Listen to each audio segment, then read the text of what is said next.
Ahí están llegando asistentes. Vamos a esperar que se Vale. estabilice el número un poco. Ya.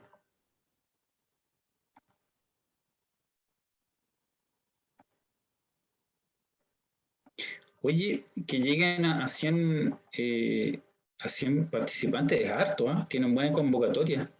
Sí, o sea, en general, Coto, si llegan 100 personas, quiere decir que no sé, tú tenías 400, 300 inscritos, así que es un número grande, o sea, Es súper bueno. sí, ahí en general es un cuarto, un tercio de la gente que llega a la que declara como interés. Eso hemos visto en los seminarios Ya. web. ¿Y cómo lo hacen para la difusión? Porque yo encuentro que realmente que es harto, entonces nunca me he topado con tantas personas que Hacemos, llegan a la... sí, hacemos difusión a nivel de facultad, en ¿Ya? medios digitales y también a través de mailing, de correo, respecto al semestre. Hay como 2 o 3 avisos durante el semestre, igual se publica como al inicio, por eso te había pedido al principio el título, pues te apuré con el título porque tenemos como listado y eso queda Mm, automático. Y nuestra querida periodista ahí hace el rol también de la comunicación, los coordinadores también hacen esta difusión por mailing y por redes sociales.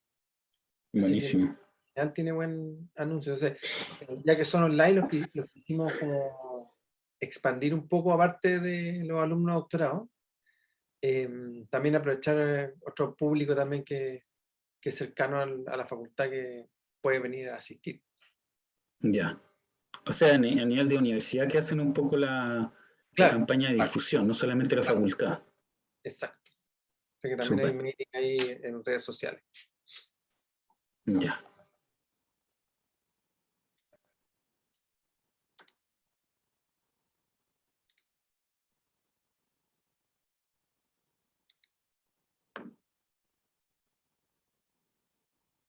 Pero un par de minutos más y comenzamos. Sí.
Bien, ahí yo creo que ya estamos en un número más estable. Vale. Muy buenas tardes, bienvenido al coloquio del día de hoy. Hoy día les quiero presentar al el doctor José Luis Ulloa. José Luis es bioquímico de la Universidad de Chile, es magíster en ciencias cognitivas de la Universidad René Descartes en Francia. Él es doctor en neurociencias de la Universidad Pierre Marie Curie en Francia y actualmente es profesor asistente de la Facultad de Psicología de la Universidad de Talca. ¿Ya? José Luis ya está a otro semestre con nosotros, así que también te quiero agradecer la presencia. Además, es mi amigo personal, el Coto. Eh, Quiero destacar en el fondo que ahí tenemos una afinidad porque por el recorrido que José Luis ha hecho, que es un recorrido un poco particular, ¿ya? Él ha venido del mundo de la bioquímica y ya es doctor en neurociencia, trabaja en ese tema y les va a contar un poco algunos temas. Y entonces dejo con usted a José Luis. Recuerde, por ejemplo, por favor, que está cualquier cosa, está el chat. En el chat pueden ir dejando preguntas. Yo después al final vamos a tener una instancia de discusión. ¿Ya? Si hay algo relevante también puedo interactuar ahí, José Luis. Pero Ya, por favor dejen su pregunta y cualquier cosa ahí, yo se lo estaré transmitiendo a José Luis. Ya, muchas gracias José Luis, así que adelante con su presentación. súper. Gracias, Francisco. Bueno, más que empezar también dando las gracias por la invitación. La segunda vez que estoy acá en los coloquios y así que me entretiene harto venir acá a contar un poquito de mi investigación. Eh, con Francisco nos conocemos hace harto tiempo y siempre he tratado de buscar la manera de colaborar, ¿cierto? De trabajar juntos en alguna cosilla por ahí.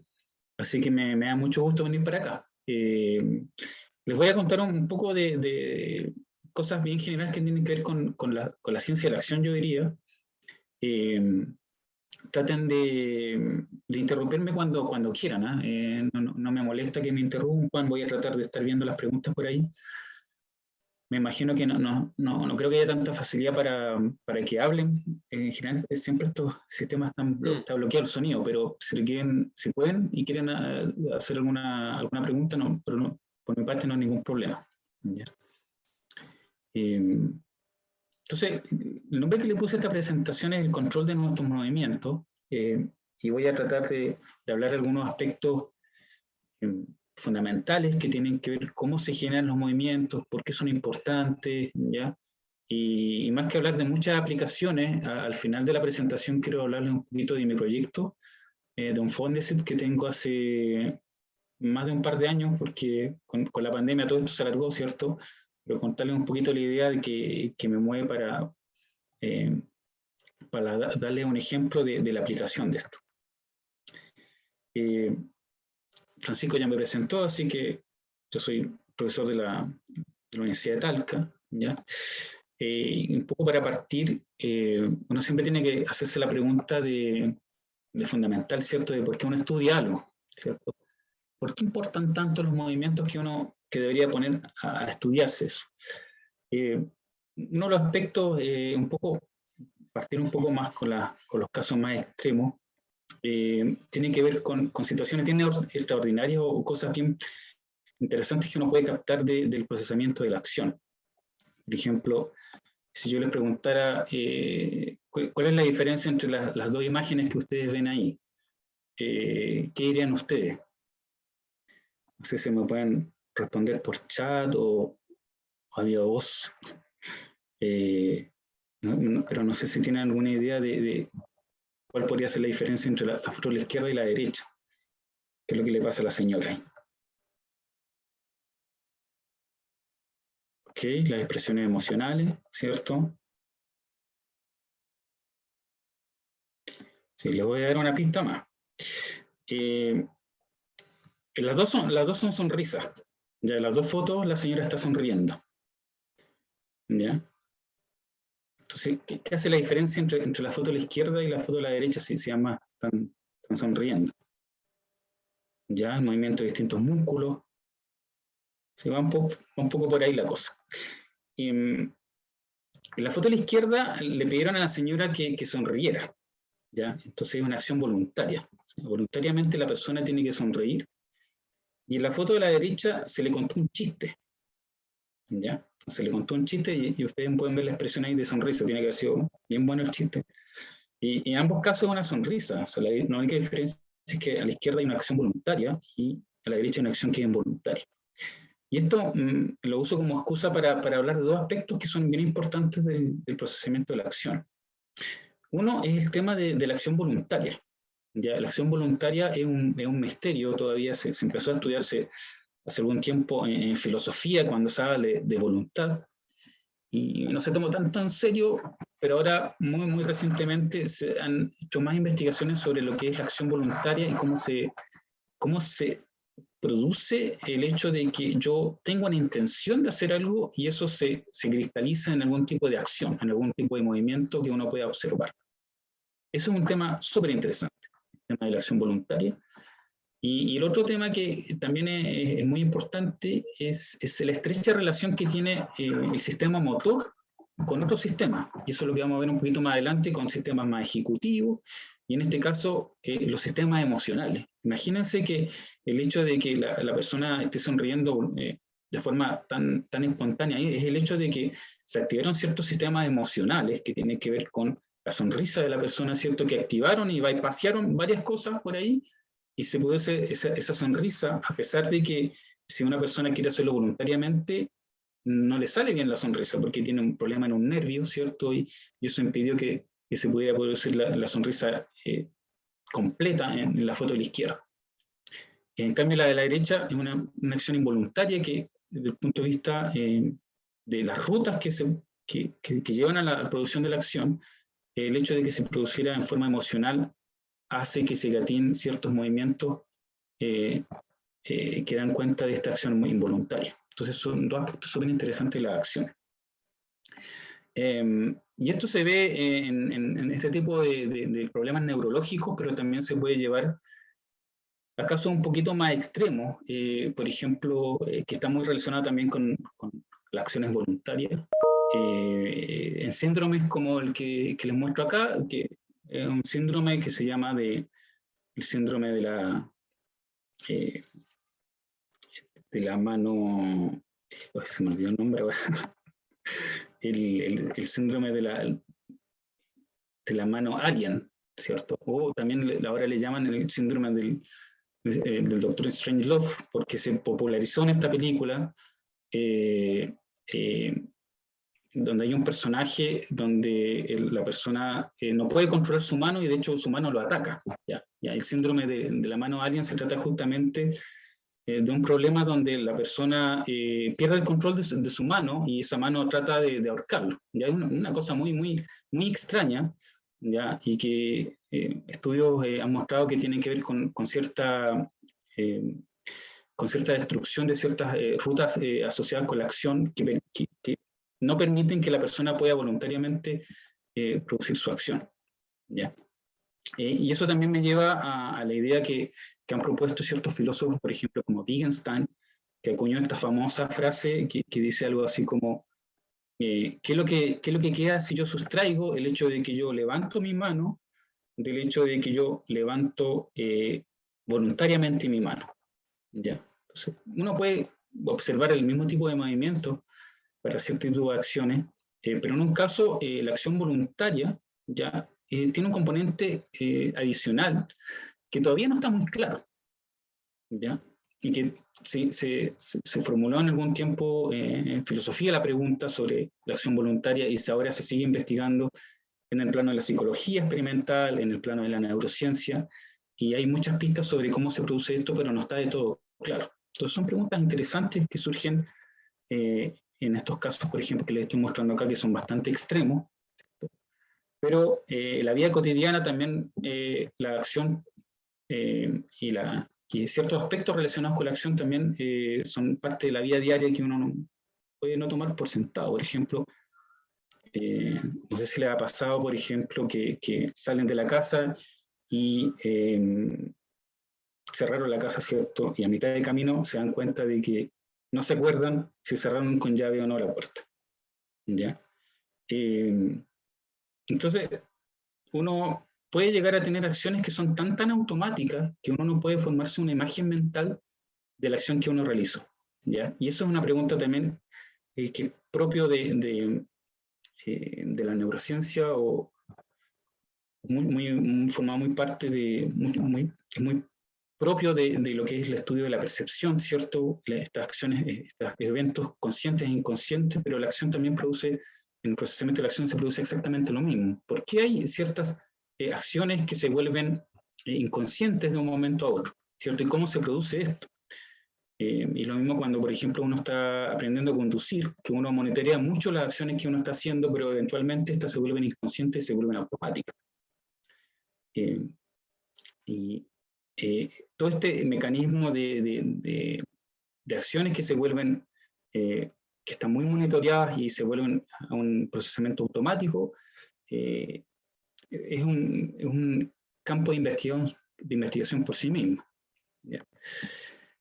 Otros aspectos importantes que están relacionados con la acción tienen que ver con el hecho de que uno puede monitorear sus propias acciones. Entonces, es muy popular esta idea de que uno no puede hacerse cosquillas a sí mismo, ¿cierto? Porque justamente el organismo humano, el sistema nervioso, tiene estos mecanismos que hacen que se cancelen ciertas propiedades sensoriales de las consecuencias de las acciones cuando nosotros las realizamos nosotros mismos, ¿ya? Entonces, cuando yo me hago cosquilla mismo, cuando yo me toco a mí mismo, mi sistema nervioso está anticipando los efectos sensoriales de esas acciones, por lo tanto, yo dejo de percibirlos como tal, de que es diferente a si yo percibo algún estímulo sensorial de afuera. Y de hecho, hay algunas patologías donde existen problemas de la conciencia de la acción, por ejemplo, la psicosis. Justamente está el problema de que hay ciertos estímulos sensoriales que yo puedo percibir como si fueran míos, y al revés también puede producirse que las acciones que se producen por de mi propia mano, yo puedo pensar que las atribuyo a otro ser.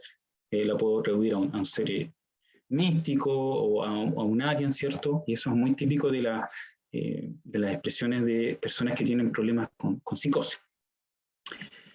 Por último, el tema de las acciones también está muy relacionado con la toma de decisiones, que es un tema mucho más amplio, o puede ser al revés también, el tema de las acciones es más amplio que el de la toma de decisiones, pero justamente el tema de la toma de decisiones pone en relieve esta capacidad que tiene una persona de poder darse cuenta de sus acciones y darse cuenta de las consecuencias de esas acciones, no solamente a nivel sensorial. ¿Sí? El tema sensorial es muy inmediato. Uno hace una acción, uno recibe un feedback, el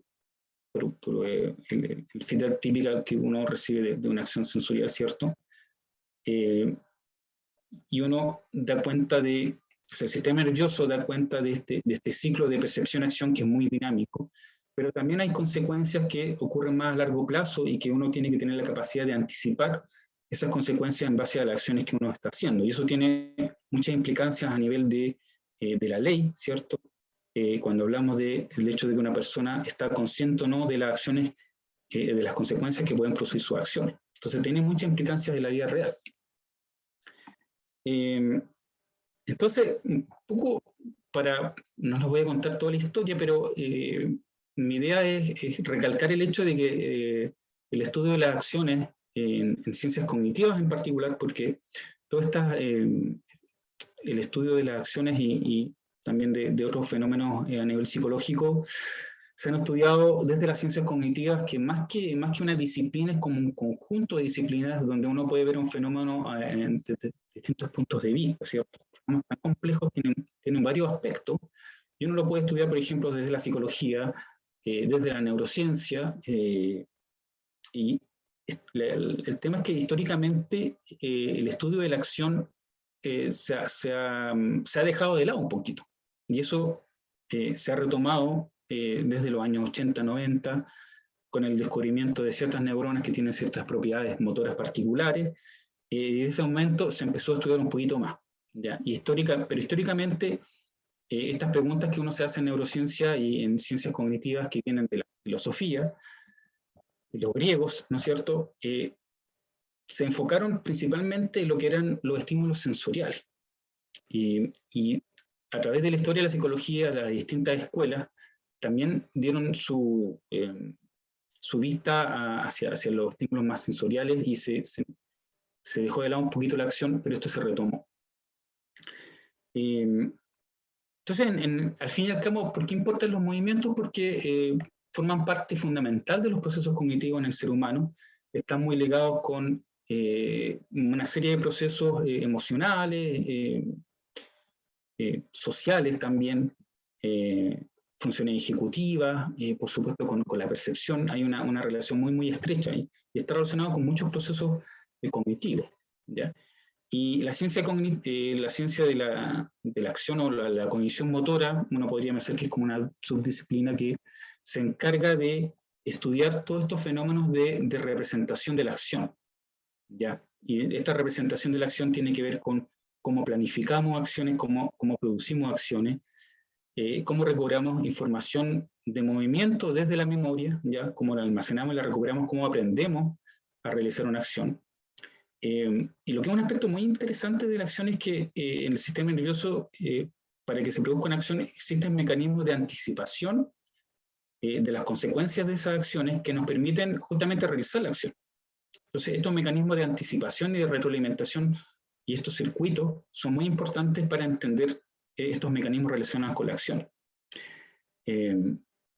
Y justamente en ese sentido, las acciones tienen, o los movimientos tienen un espectro bastante amplio de procesos.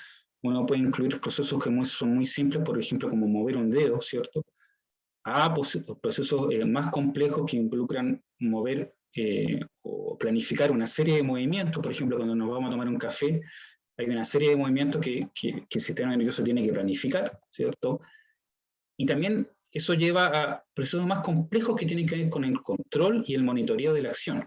Ya cuando yo me voy a servir una taza de café, a lo mejor inconscientemente, en un ejemplo muy simple, uno no se da cuenta del control que tiene, pero hay un control que está tomándose en cuenta ahí y que permite ajustar en tiempo real todos los procesos que se producen relacionados con la acción. Eso, el hecho de que está estrechamente relacionado con otros sistemas, claro, es algo que les decía antes, que está muy relacionado con varios sistemas, con procesos ejecutivos, con procesos perceptuales, ¿cierto? Y eso da cuenta de la riqueza de esta cognición motora. Y también esta idea de la cognición motora yo creo que nos acerca un poquito más a esta visión más encarnada de la cognición, que siempre ha sido una pelea que se ha realizado dentro de la psicología, dentro de la neurociencia o neurociencia del sistema también, de que cómo uno concibe la cognición, si es una representación, si es algo más encarnado, ¿cierto? Hay visiones más radicales, pero yo creo que solamente por el hecho de acercarnos a entender lo que es la acción y los movimientos, nos da una visión un poquito más encarnada de la cognición, sin dejar de lado lo que es la idea de la representación. Entonces, un poquito un camino intermedio. Yo creo que es bien enriquecedor en ese sentido. Lo otro que no le había contado es el hecho de que tiene que ver con los distintos tipos de acciones que nosotros podemos estudiar.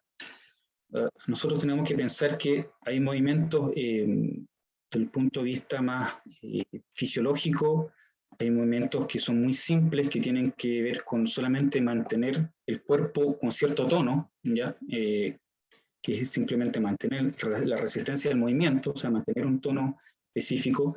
Hay también, como ustedes pueden imaginarse, reflejos, que son respuestas que se producen a estímulos sensoriales que no implican mayor reflexión, ¿cierto? También hay movimientos estereotipados, por ejemplo, la marcha o masticar un chicle, que depende de ciertos patrones que generan ciertos ritmos que nos permiten hacer estos movimientos más estereotipados. Y más abajo o más arriba de la complejidad de estos movimientos existen ciertos movimientos que pueden darse de movimientos voluntarios o involuntarios, ¿ya? Y dentro de los movimientos voluntarios existen lo que se han denominado que contienen intenciones previas e intenciones en acciones, ¿ya? Y esto es una idea que viene un poco también de la filosofía, de filósofos ingleses que ahondaron en esta idea de las acciones. Esta idea de acciones voluntarias que tienen distintos tipos de intenciones tiene que ver con el hecho de que cuando uno va a tomarse un café, tiene una idea de ir a tomarse el café, que es una meta general, ¿cierto? O más global, pero para poder llegar a tomarse el café yo tengo que internamente decidir ciertas metas un poquito más pequeñas, ¿ya? Y esas son las intenciones en acciones de las que se habla, que por ejemplo para yo poder ir a tomarme el café ahí a la cocina, tengo que levantarme la silla, después tengo que caminar, tengo que abrir la puerta. Entonces hay pequeñas intenciones que se van generando en la medida en que este proceso se va realizando y que conlleva ciertas mini metas que uno se va poniendo para que uno pueda realizar esa intención o esa meta más global, ¿ya? Entonces eso también es un aspecto que se estudia de las acciones voluntarias. Y cuando nosotros hablamos de acciones voluntarias, justamente aparece este modelo que se describió primero para para explicar el control motor, que es el típico modelo de control motor de Wolper, de los años 80, 90 por ahí, un poquito antes, que da cuenta de la idea de que cuando nosotros tenemos la idea de realizar una acción, tenemos una intención, ¿cierto?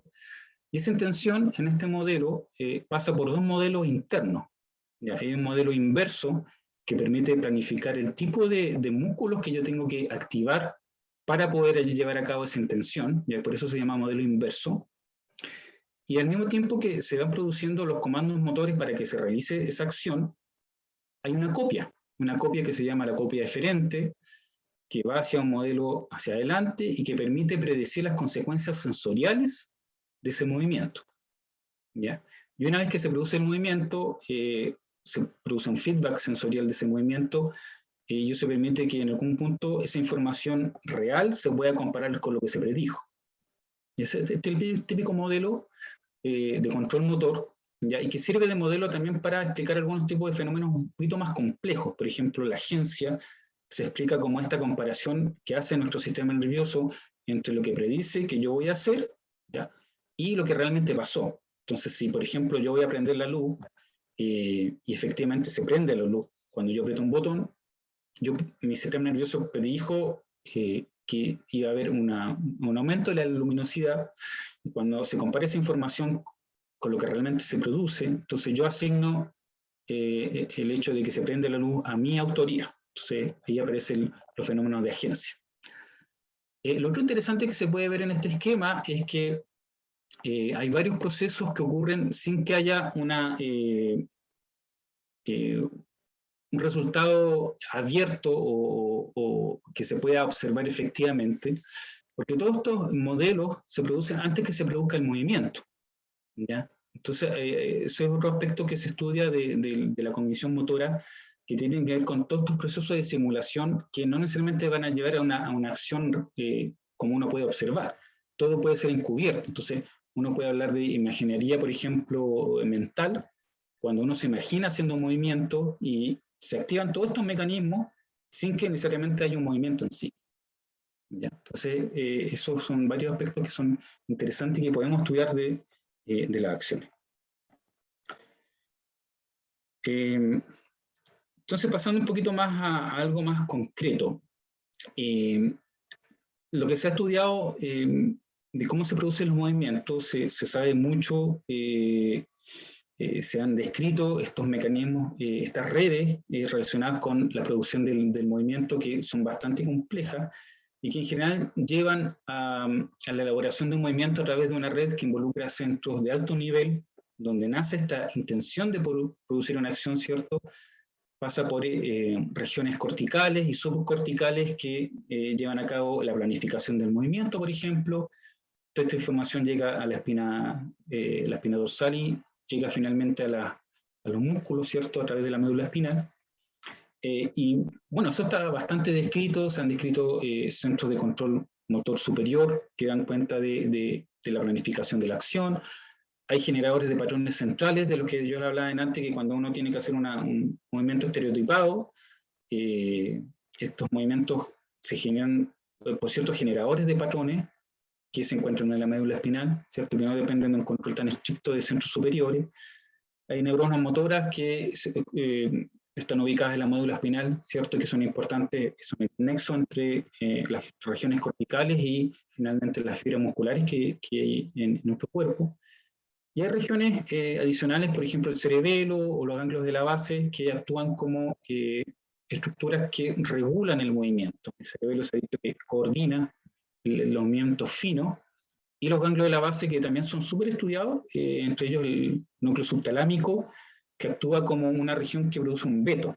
Entonces, cuando uno quiere detener una acción, se activa este núcleo subtalámico que permite que se detenga una acción. Eso se estudia mucho también, por ejemplo, en el contexto de enfermedades neurológicas, que es donde se produce una alteración del movimiento.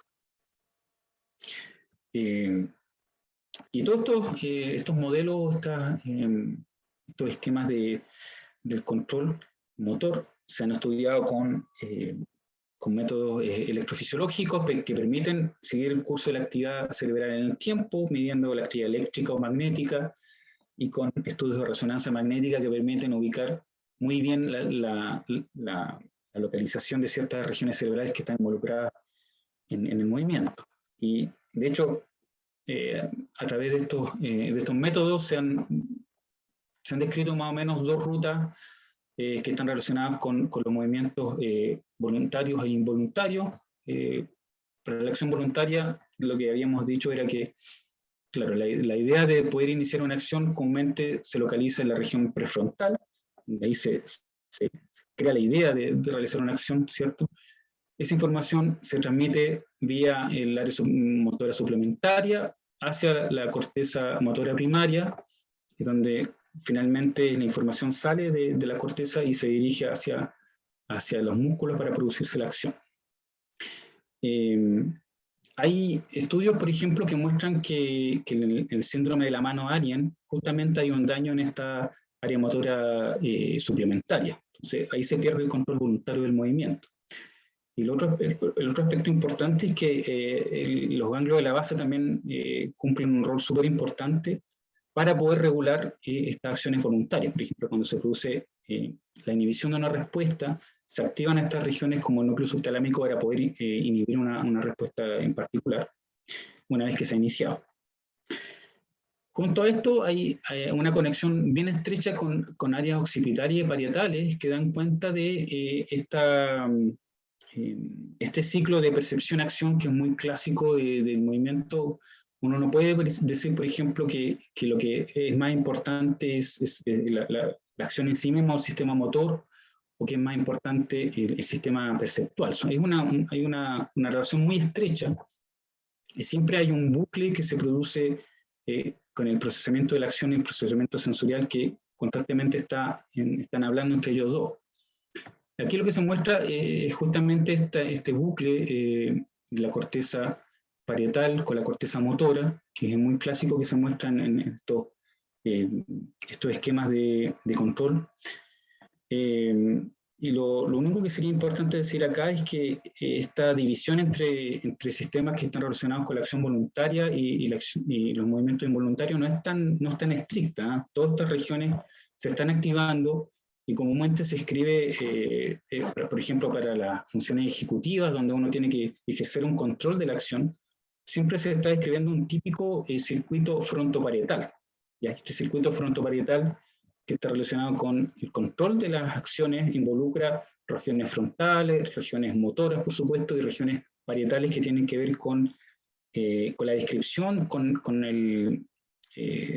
la utilización de información sensorial. Por ejemplo, si uno quiere hacer un movimiento para agarrar una taza, tiene que haber una descripción de la información sensorial que permita saber con qué ángulo, por ejemplo, yo voy a tomar una taza. Entonces siempre hay una interacción muy fina entre estos dos sistemas. A nivel dinámico también se ha descrito que hay potenciales relacionados a eventos que son muy típicos del procesamiento de la acción. A lo mejor lo pueden haber escuchado por ahí, el potencial de preparación, es un potencial que se ubica centralmente cuando uno hace unos registros de EEG y que a medida que se acerca más al momento donde se produce la acción misma, se lateraliza, ¿ya? Y eso da cuenta de que el movimiento, la activación de la corteza primaria está asociada con el movimiento del miembro contrario, ¿cierto? Si uno quiere hacer un movimiento de la mano derecha, se produce preferentemente una activación de la corteza motora primaria izquierda, y eso también se puede evidenciar con el estudio de estos potenciales relacionados a la preparación del movimiento. Uno que es más temprano y otro más tardío que justamente se lateraliza. Entonces es la belleza de este registro que da cuenta de esta lateralización. Entonces, junto a este potencial de preparación que uno puede observar en el registro del EEG o de la magnetoencefalografía, también uno puede ver ritmos cerebrales, ¿ya? Que es una actividad cerebral que uno la puede analizar haciendo un filtro de la señal cerebral, ¿ya? Que da cuenta de una actividad rítmica que ocurre con cierta frecuencia y que hay hay varias oscilaciones de este tipo que están relacionadas con el movimiento. Eso también a mí me llama la atención que haya tantas oscilaciones relacionadas con el movimiento. Aquí se escriben dos, aquí se pueden observar dos, y lo que pueden ver es que en el punto cero, cuando se produce el movimiento, hay una desincronización o hay un acercamiento del poder de la señal a un valor más negativo. Significa que en reposo hay neuronas que están sincronizadas en un ritmo muy beta, que son los que aparecen acá, y cuando uno va a producir una acción, se desincroniza. Y eso es muy interesante porque al revés de otras oscilaciones donde la sincronización aumenta, pero en este caso la desincronización aumenta acá. Es todo lo contrario. Y cuando se produce esta desincronización, ya, que es lo que pueden ver acá también en esta carta, se muestra la activación en colores, mientras más azul está más desincronizado. Y aquí pueden ver que en frecuencias, por ejemplo, alfa, que son típicamente entre 8 y 10 Hz, y beta, que son entre 15 y 30 Hz, se produce esa desincronización cuando nos acercamos al momento del movimiento. Y para beta también se ha descrito que aparte de la desincronización hay una fuerte resincronización de la actividad neuronal en ese rango de frecuencia, lo que se llama el rebote beta. Y lo interesante es que hay muchas teorías sobre qué reflejan estas desincronizaciones, sincronizaciones, pero no está del todo claro. Hay mucha investigación que se está haciendo en este momento para clarificar eso. Y estas activaciones comúnmente se producen en la corteza motora primaria, que es lo que uno puede observar acá, ¿ya? Eso también se puede observar con electrofisiología, con EEG. Me refiero a estos dibujos de MEG, que es la actividad magnética, pero aquí les muestro uno de actividad eléctrica. Y lo bonito también que se puede observar es que tiene una topografía bien definida, ¿ya? Aquí tienen que fijarse en el rojo, ya que el rojo está graficado como la desincronización de muy beta. Y si se acuerdan ustedes del homúnculo que está relacionado con la corteza motora, hay ciertas áreas que están más representadas en la corteza que tienen que ver con ciertos miembros, ¿cierto? Típicamente la mano, la cara son muy importantes. Y cuando nosotros estudiamos la actividad neuronal asociada con la acción, eso también se rige por este homúnculo, ¿ya? Si ustedes ven acá el rojito para la mano, la desincronización ocurre en zonas más lateralizadas, como lo que se muestra acá. Por ejemplo, para el movimiento de los pies se observa en una zona más central, tal como lo sugiere este homúnculo, ¿cierto? Entonces, también hay una especificación topográfica muy definida con respecto al tipo de efector que se está realizando, lo que es bastante interesante. Ahora, el desarrollo de estos mecanismos de la acción van cambiando con el tiempo, ¿no es cierto?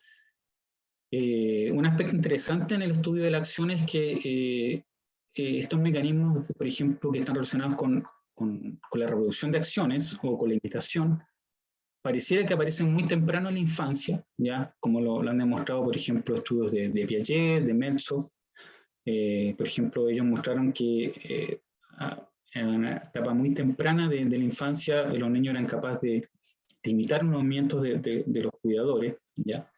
Y eso también va de la mano con estudios que también potenciaron el estudio de la acción, que tiene que ver con las neuronas de espejo. Ya son neuronas de la corteza motora que responden no solamente a la producción de la acción, sino que a la observación de una acción que es similar, ¿ya? Y eso, con el descubrimiento de estas neuronas de espejo en los años 90, se potenció mucho el estudio de estos sistemas motores y se enfatizó la idea de la simulación, la idea de que nosotros para realizar una acción, más bien para percibir una acción, ya utilizamos los mismos mecanismos que tenemos para realizar una acción, o sea, se simula, ¿ya? Eso también llevó a estudios de imaginería mental, como les contaba antes, y lo que se ha observado, por ejemplo, es que la activación que se produce cuando yo hago una acción, que es lo que está acá a la izquierda, es muy parecido a lo que se produce cuando yo estoy imaginando una acción. Ya se activan las mismas regiones cerebrales. Ahora, ojo que la activación cerebral es menor, ¿eh? Pero eso ha servido, por ejemplo, para crear ciertos sistemas de interfaz cerebro-máquina que podrían permitir eventualmente recuperar alguna función motora en base a solamente la imaginación de estos movimientos, que eso también es un área de estudio muy estudiado. Y ahora, ¿cómo se produce esto? ¿Cómo se produce esta idea de que se pueda producir una acción? Se han propuesto teorías que dicen que en el desarrollo humano, en la medida en que el niño va explorando las acciones y las consecuencias de esas acciones, esta representación de la acción y la representación sensorial van creando links de tal manera de que existe una especie de memoria o de traza que hace que en un programa motor ya existan ¿cómo se podría decir? Esta correspondencia entre un acto motor y su representación sensorial, ¿ya? Y esta es una idea que viene hace tiempo y que se relaciona un poquito con esta idea que les voy a tratar de explicar acá, que es bien antigua, y imagínense de la época, incluso antes de William James, que es el principio ideomotor, ¿ya? Y en esta época, imagínense, ya tenían esta idea de redes neuronales que sale acá, que es muy antigua, ¿ya? Y esta idea se basaba en la idea de que cuando, por ejemplo, se produce una acción motora, se activa una neurona motora, ¿ya? Esto va a producir algún efecto en el músculo, ¿ya? Por algún tipo de estímulo sensorial, ¿ya? Entonces, en respuesta a este estímulo sensorial se produce esta acción y obviamente se va a producir algún tipo de respuesta de feedback de neuronas kinestésicas que dan cuenta de que se produce un efecto sensorial por esta acción. Pero a la medida en que uno va realizando más acciones, ¿ya? El sistema nervioso aprende que el estímulo que produce este efecto motor podría en sí mismo usarse para poder gatillar esta acción. Entonces, de ahí es donde viene el principio ideomotor. Ideomotor porque a medida que nosotros vamos aprendiendo a asociar causas con efectos, yo podría usar el efecto sensorial, no es que lo use yo, lo usa el sistema nervioso, uno usa el efecto sensorial para producir la acción. Entonces aquí hay una conexión bidireccional. En vez de que algún estímulo sensorial produzca la acción, yo voy a usar la activación propia, o sea, es una idea, ¿cierto? Una idea sensorial para que se produzca la acción. Y eso tiene consecuencias bien específicas en los paradigmas que les voy a contar más adelante. Entonces, un poco para cerrar esta idea, aquí tenía un mono de eso. Por ejemplo, cuando yo quiero agarrar una fruta, ¿ya? Mi sistema nervioso sabe que cuando yo voy a agarrar la fruta, la consecuencia sensorial de eso es que yo voy a tener la fruta en mi mano, ¿ya? Entonces, mi sistema nervioso, como para poder activar esa acción, tiene esta idea de la consecuencia sensorial de la mano, la fruta en la mano. Entonces, para producir la acción, simplemente se tiene que activar esa idea o ese procesamiento sensorial de esa imagen, y eso gatilla la acción. ¿Ya? Esa es la idea del principio ideomotor. Y eso me va a llevar a la siguiente parte, que tiene que ver con cómo estudiamos las acciones, ¿ya? Y ahí es donde voy a tratar de explicar un poquito más esta idea del principio ideomotor, que es muy importante para ciertos principios de cómo se estudia la acción. El control de la acción se ha tomado como un aspecto del procesamiento de la acción que es bien interesante porque se basa en la idea de que hay ciertas acciones que se producen de forma más fluida que otras, ¿ya? Por ejemplo, hay una parte del diseño de las cosas que tiene que ver con hacer que las cosas sean más fluidas. Por ejemplo, comúnmente en las cocinas, esta configuración de perilla acá no es muy óptima porque no hay ninguna correspondencia entre lo que aparece acá y lo que aparece acá, ¿ya? Eso más o menos un poco molesto, pero bueno, no es tan importante, pero sí tiene consecuencias más graves cuando se producen, por ejemplo, en situaciones donde las personas tienen que rápidamente hacer algún tipo de acción.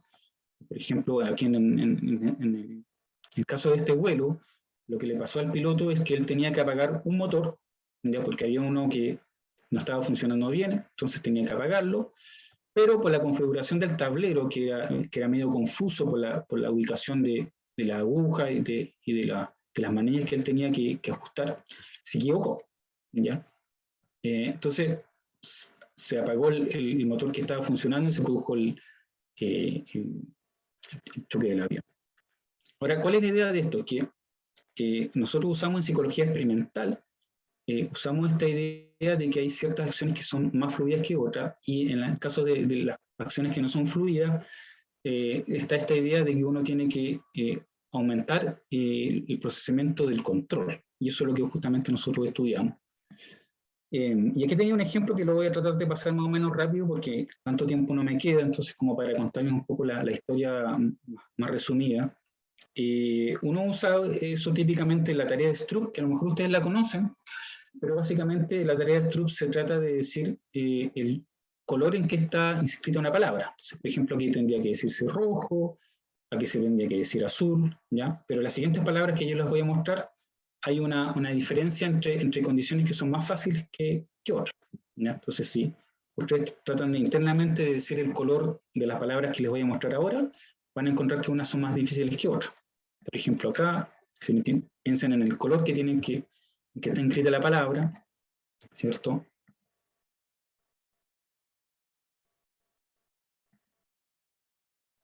Y ahí. ¿Ya? Entonces, hay un grupo de palabras para que es más fácil pensar en el color, por ejemplo, de la izquierda acá, muy fácil decir rojo cuando está en rojo o azul cuando está en azul, porque no tengo ningún tipo de interferencia. Pero las que están a la derecha, hay una no correspondencia, ¿cierto?, de lo que está escrito del color que uno debería decir. Entonces es más difícil decir azul cuando está escrito con color rojo, ¿cierto? Porque uno tiende a leer. Ya esa es la descripción típica de la explicación del efecto de Stroop, que el hecho de que nosotros como estamos tan inmersos en una cultura de lectura, todo lo que vemos lo leemos, que es muy difícil poder no leer lo que está escrito y tener que decir el color, ¿ya? Y uno típicamente lo que estudia acá son los tiempos de reacción, y típicamente uno se demora más cuando no hay una correspondencia entre lo que está escrito y el color, ¿ya? Y uno puede ver acá, por ejemplo, los tiempos de reacción en la condición donde no hay una correspondencia, que es la condición incongruente, con respecto a la condición congruente, y se ve claramente una diferencia, un aumento del tiempo de reacción porque esta condición es más difícil, uno tiene que ejercer cierto tipo de control. Y eso también se puede observar a nivel individual y es bastante robusto, y eso es lo interesante de este tipo de tareas, que hayan efectos robustos. Y hay otro tipo de tareas que también dan cuenta de esta interferencia, lo que les mencioné, la tarea de Stroop, ¿cierto? Que hay varias variantes de la tarea de Stroop. Una de ellas incluye una cara, Francisco, hay una tarea de Stroop con cara, así que encontré interesante el hecho de que uno pudiera hacer esto con caras también. Ahí está la tarea de flanker también, donde uno tiene que responder a una letra central, y hay condiciones donde está flanqueada por distractores o flanqueada por letras que son similares, entonces uno manipula la facilidad de realizar esta acción en base a los estímulos que se encuentran alrededor.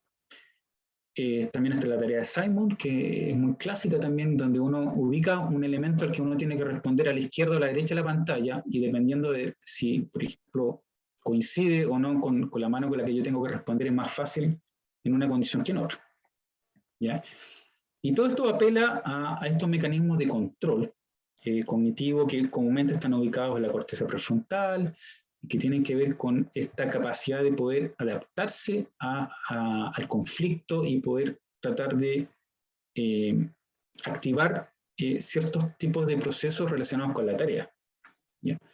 Ahora, hay otro aspecto importante del control que se llama el control imitativo, y que el control imitativo está muy relacionado con esta idea del sentido videomotor que les contaba antes. Y en esta tarea lo que uno hace es pedirle al sujeto que responda a un número, ¿ya? Que va a aparecer aquí entre los dedos de una mano que uno presenta, en este caso. Pero al mismo tiempo que se presenta el número, se produce el movimiento de una mano, de un dedo, ¿ya? Del dedo del medio o del dedo de la izquierda. La tarea era simplemente mirar el número, ¿ya? Y si es el número 1, uno levanta el dedo índice, y si uno levanta el dedo del medio, tiene que levantar, si uno ve el número 2, tiene que levantar el dedo del medio. Entonces aquí se producen dos condiciones, por ejemplo, las que están mostradas acá. En la condición congruente, por ejemplo, yo tengo que mirar el número 2, tengo que levantar el dedo del medio, y al mismo tiempo que yo produzco ese movimiento, se produce el movimiento del dedo del medio de lo que estoy observando. En la condición incongruente, yo miro el número 2 y tengo que levantar el dedo del medio, pero lo que estoy observando es que se levanta el dedo índice. Entonces, esta condición incongruente produce una interferencia, y esa interferencia es un fiel reflejo de lo que predice este principio de ideomotor. Cuando yo tengo que hacer una acción, ¿ya? El procesamiento sensorial de lo que estoy haciendo puede interferir con la acción que yo estoy produciendo. Y según este principio de ideomotor, esta condición incongruente me va a llevar más tiempo, o que va a producir una interferencia en el plan motor que yo tengo que hacer cuando observo este número. Y eso es justamente lo que se observa, ¿ya?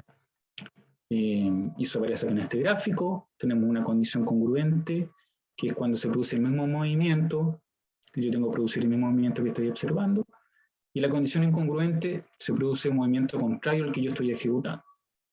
Y ustedes pueden ver que hay un aumento del tiempo de reacción. Y también hay una condición neutra donde no hay ningún tipo de movimiento, y ahí uno típicamente observa que hay tiempo de reacción intermedio entre la condición congruente y la condición incongruente. Y nuevamente este es un efecto bien robusto. Si uno lo observa a nivel individual, observa el mismo patrón, ya que también es súper bueno para nosotros los investigadores. Eso era en cuanto a cómo uno estudia la acción, ¿ya? Entonces, el mensaje que les quería mostrar era que el estudio de la acción en gran parte va de la mano con el estudio del control de la acción, ¿ya? Y típicamente en estas tareas lo que uno trata de producir es una interferencia. Y hay varias familias de tareas, o sea, hay una familia de tareas que está relacionada con eso, donde uno puede manipular la acción que uno está haciendo para producir algún tipo de interferencia. Y lo último que les conté tenía que ver con esta tarea, donde uno tiene que hacer una acción al mismo tiempo que está observando una acción. Y eso es un fiel reflejo de lo que es el principio de ideomotor, y da cuenta de que el hecho de que uno haga una acción se puede facilitar o interferir por algún estímulo sensorial que uno está viendo.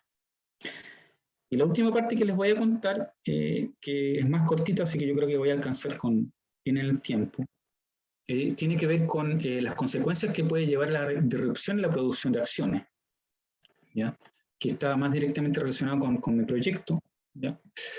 Y se basa en la idea de que hay un amplio rango de procesos relacionados con la acción, que van desde movimientos más simples a procesamientos más elaborados. Entonces yo les conté un poquito más de la ejecución de movimientos simples, pero también acuérdense que vimos la imitación, ¿cierto? Que es copiar los movimientos de los otros, pero eso también involucra monitorear la acción, inhibir la respuesta. Y hay un abanico muy amplio.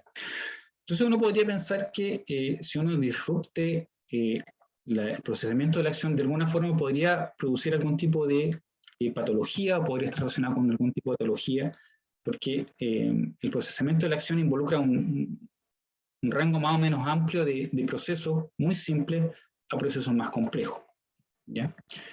Y esta idea también se basa en ciertas propuestas que se han hecho en que este circuito motor, que acuérdense que involucra ciertas cortezas parietales y ciertas cortezas motoras, premotoras y frontales, también están relacionadas con varios procesos cognitivos que están relacionados con la representación de la acción y la mantención de cierta información en memoria. El que no puse la referencia, pero este es un paper súper interesante que da cuenta de que todos estos mecanismos de que están relacionados con la acción, que tienen que ver con una simulación, permite que se mantenga la información por cierto tiempo, por ejemplo, en la memoria de trabajo, el control cognitivo, ¿ya? Y si uno altera estos mecanismos, podría eventualmente llevar esto a un problema patológico, ¿cierto? Entonces, no es en sí el procesamiento de la acción en sí que puede llevar a algún tipo de patología, sino los mecanismos que están a la base. Por ejemplo, este circuito frontoparental, si uno encuentra algún tipo de alteración, podría llevar a algún tipo de problema. Y el caso que yo les quiero presentar es el caso de la psicosis, ¿ya? O la esquizofrenia, que es una patología bien compleja que involucra una amplia gama de problemas, incluyendo aberraciones perceptuales, problemas en la capacidad cognitiva, problemas de emoción, ¿ya? Y lo interesante para mí, por lo menos, es que hay cierto tipo de esquizofrenia que está relacionado con signos neurológicos suaves, se les dice suaves, que están relacionados con la postura y con el movimiento, ¿ya? Históricamente, estos problemas de la acción o del procesamiento de la acción o del movimiento no se tomaron mucho en cuenta porque se pensaban que tenían que ver más con los remedios que se tomaban, la terapia antipsicótica, ¿cierto? Tiene que ver con inhibidores de la dopamina y eso obviamente podía alterar el movimiento. Pero también surgió una cantidad de evidencia que está relacionada con el hecho de que, por ejemplo, los pacientes sanos, los familiares sanos de los pacientes esquizofrénicos sí tenían problemas motores, habían déficits motores que se correlacionaban con problemas de organización del pensamiento, con la gravedad de la enfermedad, ¿ya? Entonces, este estudio del rol del procesamiento de la acción en psicosis no se ha estudiado tanto, pero sí hay evidencia que da cuenta de esto. De hecho, han aparecido algunos estudios, por ejemplo, los estudios que les muestro acá de neuroimagen y de electrofisiología, que apoyan esta idea de que pueden haber alteraciones en el procesamiento de la acción. Por ejemplo, aquí se comparó un grupo de sujetos neuromotípicos con pacientes con esquizofrenia.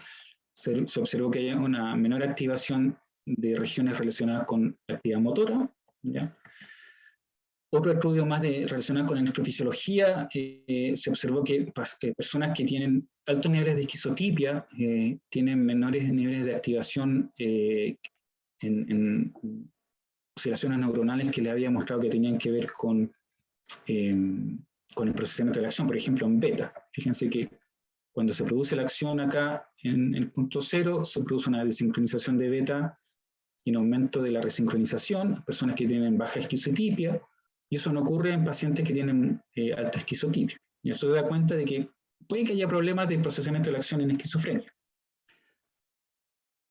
Lo que más interesante para mí es el hecho de que el procesamiento de la acción, la alteración del procesamiento de la acción puede ocurrir antes, ¿ya? Entonces, este es un dibujo que muestra el progreso de la esquizofrenia y la aparición de síntomas. Y antes de que se produzca el brote psicótico, existe una fase que se llama el prodromo, donde empiezan a aparecer algunos síntomas que pueden dar cuenta de que hay un problema que puede desembocar en un problema de psicosis como tal, como psicosis clínica. Y este periodo que ocurre antes de la psicosis es bien interesante porque uno puede buscar algún tipo de signo que pueda dar cuenta de que se va a producir algún problema y uno puede tratar de buscar qué signos aparecen acá para que uno pueda anticiparse y tratar de evitar con algún tipo de medicación, algún tipo de tratamiento, que se produzca efectivamente este brote psicótico, ¿ya? Entonces aparecen síntomas que se llaman atenuados, síntomas atenuados de la psicosis. Entonces, hay algún tipo de evidencia de que estas alteraciones pueden producirse en personas con psicosis, incluso antes de que se establezca este cuadro clínico, ¿ya? Y por lo tanto, y aquí les cuento el final de la presentación y un poco introducirles un poco a mi proyecto, que no lo voy a contar en detalle, pero lo podemos comentar si quieren en la fase de preguntas. Yo lo que quise es estudiar un poco más qué pasa con el procesamiento del movimiento en personas que tengan algún tipo de signo de que pueden haber problemas de esquizofrenia más adelante, ¿ya? Y uno puede evaluar cierto tipo de signos como de conducta psicótica atenuada, ¿cierto? A través de ciertos métodos. Y por lo tanto, como se necesitan más estudios para poder evaluar si existen problemas de movimiento, ¿ya? Yo lo que quise hacer justamente en este proyecto es evaluar esos mecanismos, ¿ya? Bueno, y ahí está un poco la motivación del estudio, no el estudio en sí mismo. La motivación tiene que ver con el hecho que en psicosis se ha estudiado algo, pero no se entiende tanto, ¿ya? Yo creo que la psicosis es una enfermedad bien compleja, entonces no creo que solamente la deficiencia en el procesamiento de los movimientos sea la causa, pero sí contribuye a entender, por ejemplo, podría contribuir a entender algún tipo de fenotipo o endofenotipo de la psicosis, pensando que la psicosis es bastante compleja, o sea, hay un problema sistemático en varios niveles, entonces lo más probable es que hay varias cosas que están mal ahí, pero sería interesante poder estudiar si el procesamiento de la acción está alterado en psicosis, y si uno quiere expandir esta idea, también uno podría pensar que también el procesamiento de la acción podría estar involucrado con un tipo de patología psiquiátrica. Ahora, ese sería otro proyecto, pero por el momento me interesa a mí entender si hay algún tipo de alteración del procesamiento de la acción en personas que tienen unos signos que están relacionados con la psicosis y otros que no tienen signos relacionados con la psicosis. Ese es el final, así que lo invito a si tienen comentarios, preguntas, pero llega al final. Bien, muchas gracias, José Luis. Hay una pregunta, no sé, te la leo, una pregunta de Mónica Camila Toro. Dice, entonces, ¿personas con algún tipo de psicopatología como la esquizofrenia también tendrían problemas en el principio ideomotor, en la ideación del movimiento? Ya. Gracias por tu pregunta, Mónica. Mira, lo que ocurre es que, por lo menos en psicosis, hay algún tipo de evidencia. Ya, el problema es que la psicosis es súper compleja, entonces uno estudia atención, hay problemas. Estudia percepción, hay problemas. Estudia memoria de trabajo, hay problemas. Entonces hay una serie de aspectos en esquizofrenia que están alterados, y a mí me interesa mucho estudiar el tema del procesamiento de la acción. ¿Ya? Entonces, si uno piensa en procesamiento de la acción, también uno tiene que pensar que hay un espectro. Uno puede a lo mejor encontrar problemas en la planificación de movimientos muy simple, pero también uno puede encontrar problemas en procesamiento de la acción más de alto nivel. Y eso es justamente lo que se ha observado en esquizofrenia, que las personas con esquizofrenia tienen problemas de agencia, que es la capacidad de atribuir sus acciones a sí mismos. Entonces te fijas que hay problemas en el procesamiento de la acción que tienen que ver con un aspecto más complejo, no solamente a nivel más simple, que tiene que ver con la producción de movimiento y con lo que mencionas tú ahí del principio ideomotor. Este principio ideomotor da cuenta de que es una teoría, ¿cierto? Y que hay evidencia para eso, de que uno para planificar una acción se basa en algún tipo de información sensorial, ¿cierto? Y si uno pudiera probar, por ejemplo, de que hay una alteración en las respuestas, en este tipo de paradigmas que dan cuenta de este principio ideomotor, que es justamente lo que me gustaría hacer a mí, uno podría pensar que hay algún tipo de alteración en este procesamiento de la acción que tiene que ver con información sensorial. Entonces es una pregunta que todavía no se responde y es parte de la investigación que está en curso. Mira, hay otra pregunta en el foro de Manuel Montemurro. Dice, ¿el lentecimiento motor asociado al envejecimiento puede estar asociado con problemas en la ideación motora? Dice que pregunta porque la mayoría de las evaluaciones cognitivas implican que los adultos mayores elaboran respuestas con planificación de movimiento. Ya.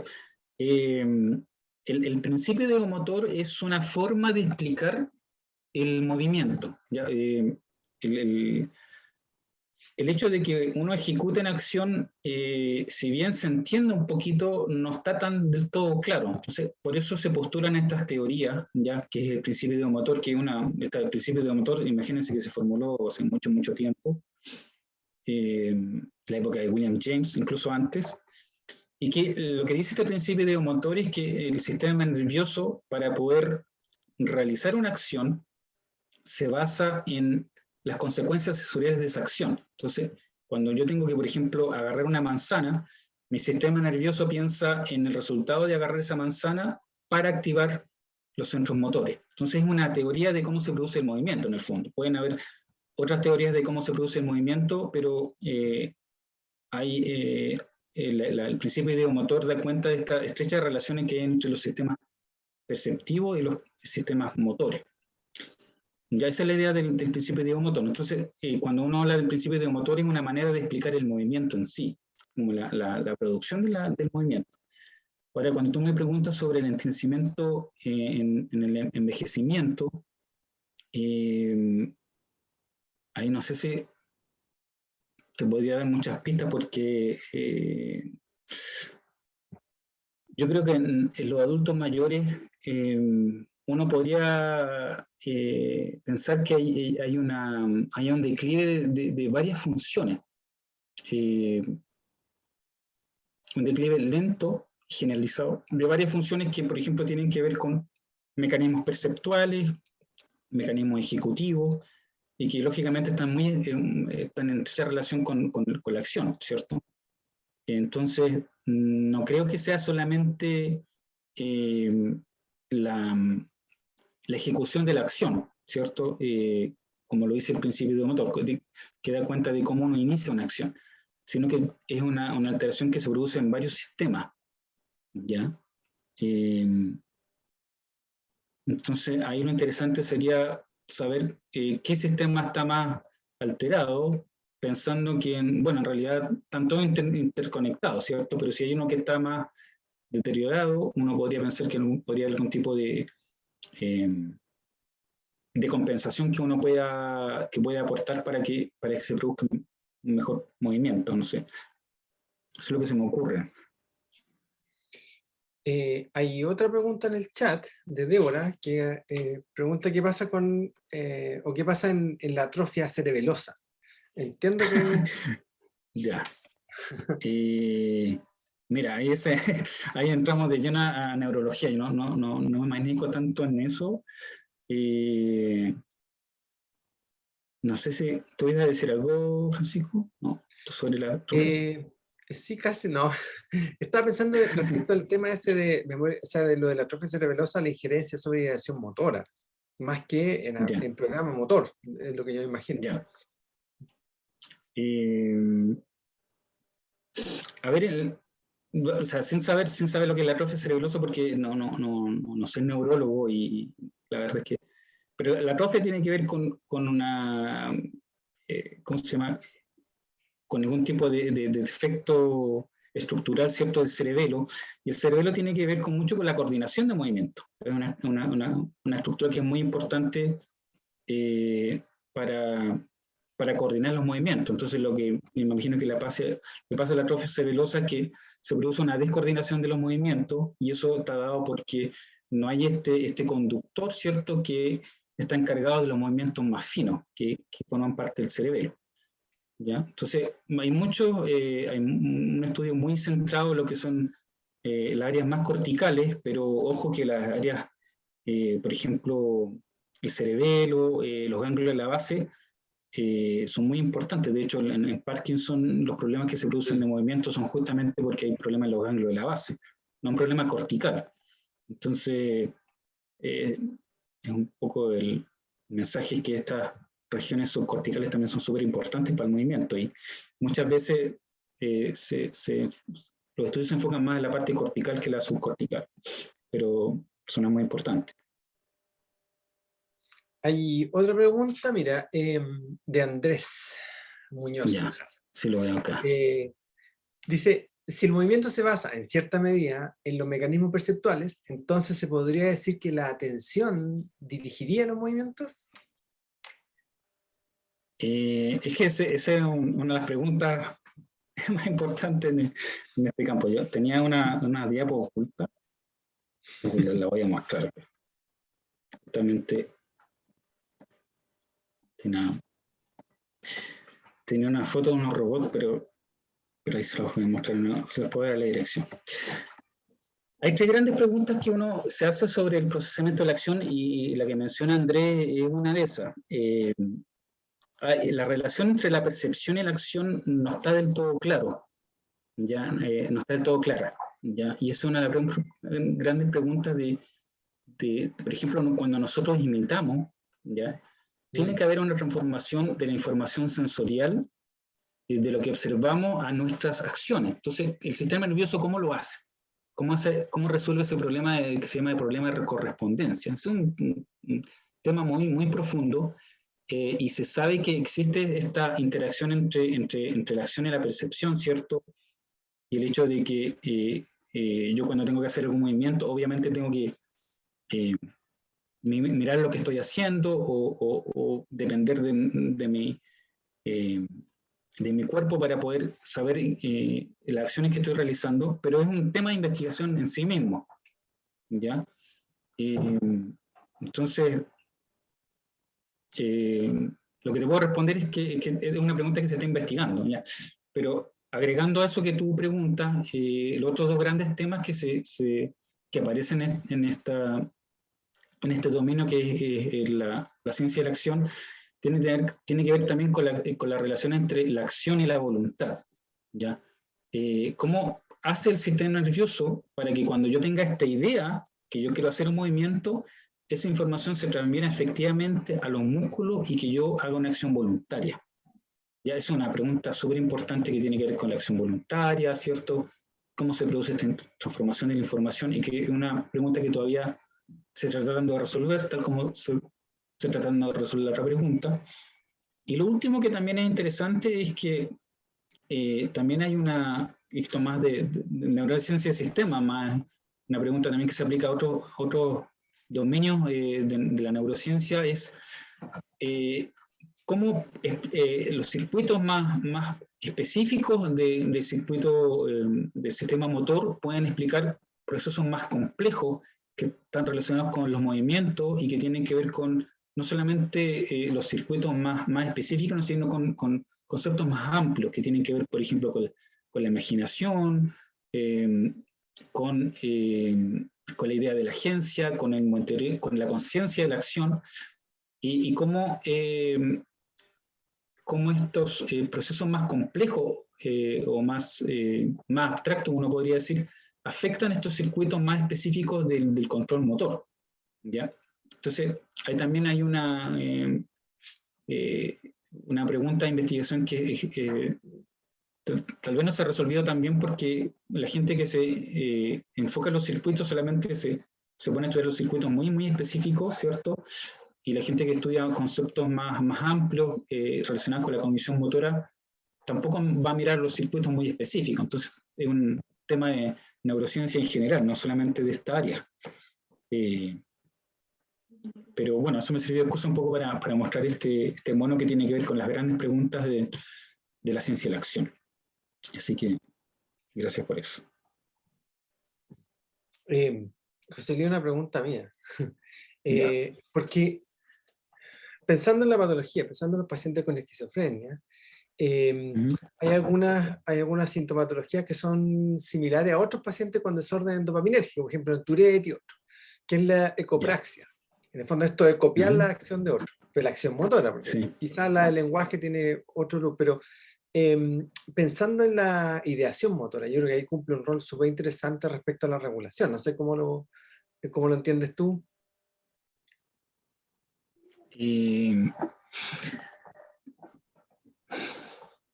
¿Tú te refieres más como al control de la acción en ese sentido?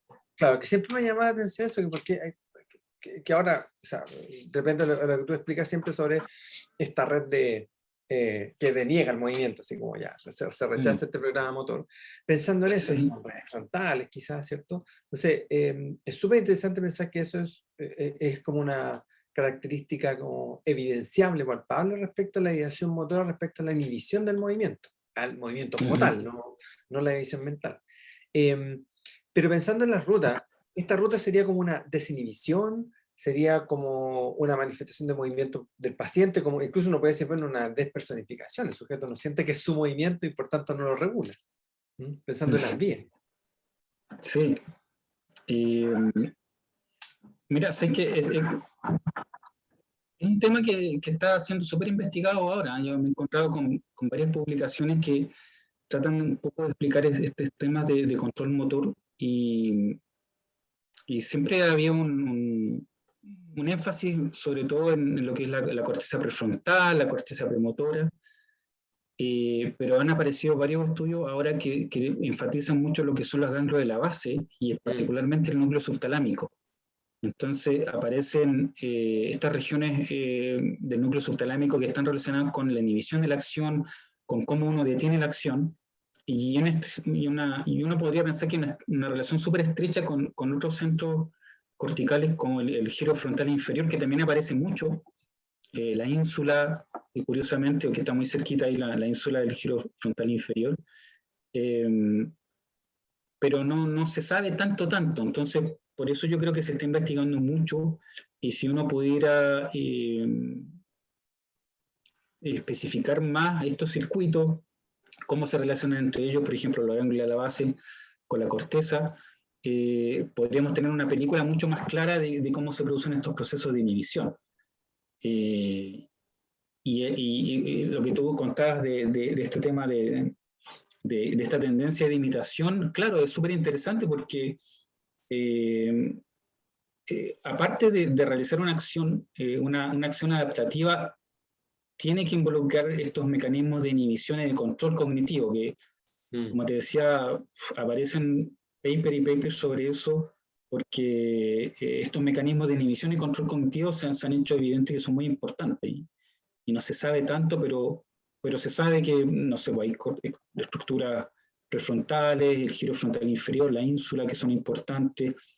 Ahora, cómo interactúan con los ganglios y la base, eso también es interesante. Sí. Sí. Pero hay harto de eso ahora.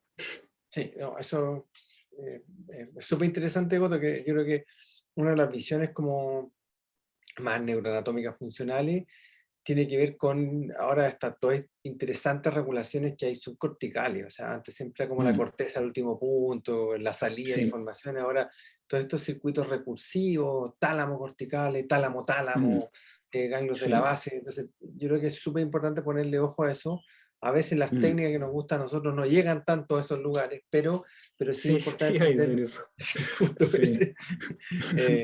pero sí es interesante entender como las bases, los mecanismos, y no entender como que todo es una hegemonía cortical. Así que... Sí, justamente. Bien. José, por la hora ya estamos cerrando. De nuevo, te damos muchas gracias por la interesante presentación. ¿Ya? Así que gracias por la invitación. Y preguntas súper interesantes, así que muchas gracias por tu presentación y que nos has contado lo que estás trabajando. Gracias a ti, gracias a la escuela por la invitación, así que yo súper contento de contribuir un poquito, y si hay más preguntas, nada, yo feliz. Ahí tienen mi mail por ahí, así que voy a ponerlo por si quieren contactarme. Feliz de... Bien. Le agradecemos a todos los asistentes de hoy en día. Muchas gracias por haber participado y nos estamos viendo en otro coloquio. Chao, José Luis. Nos vemos. Un gran abrazo. Chao, un abrazo. Chao.